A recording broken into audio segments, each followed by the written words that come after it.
An old widow known for selling roasted maize sat quietly in her usual corner, humming a hymn. She had lost her husband years ago and raised her children alone, with dignity and strength.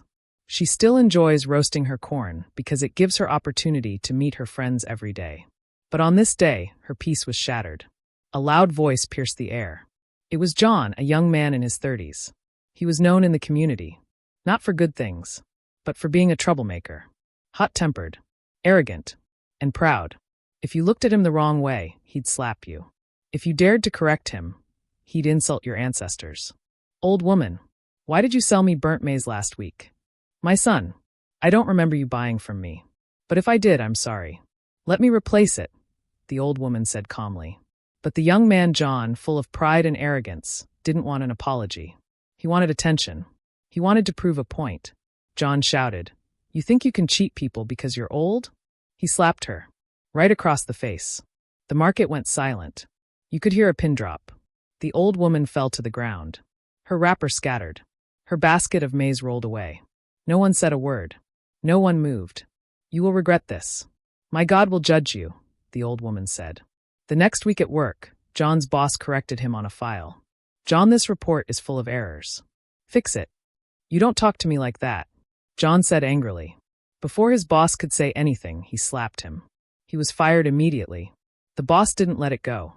A police case was opened, and because of past complaints, John was charged for assault. He was sentenced to 2 years in prison.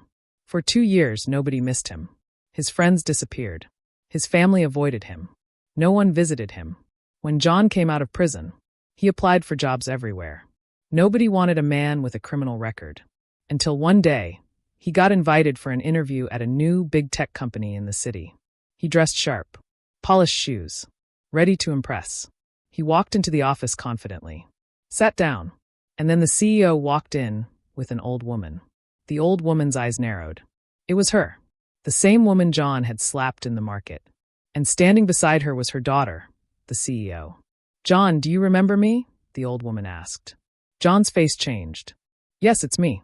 The same woman you slapped," she continued. Then the CEO stepped forward and said, "So you're the man that slapped my mother. You disrespected her corn stall. And today you sit in my office asking for a job." John's face turned pale. He couldn't speak. "We don't employ violent men here. Security, please escort him out," the CEO said. And just like that, the man who slapped everyone was slapped by life.